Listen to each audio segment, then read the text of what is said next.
నాను. ఎందుకంటే క్రైస్తత్వం అనేది లేదా ఒక వ్యక్తికో, ఒక వర్గానికో, లేకపోతే ఒక స్థలానికో మరి సంబంధించింది కాదు.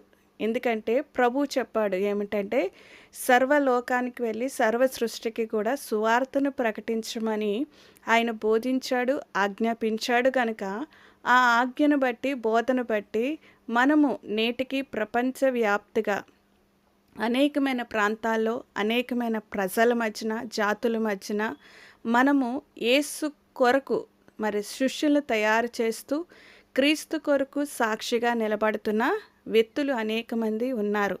వారిని బట్టి మనము సంతోషించాలి. వారిని బట్టి మనము దేవుని మహిమపరచాలి. మరి నేటి కాలంలో కూడా మనము క్రైస్తత్వంలో ఉన్నాము. క్రీస్తు సంఘములో ఉన్నాము. ఆయన రక్తముతో కొనబడిన అనేక మంది కూడా నేటి సమాజంలో భారతదేశంలో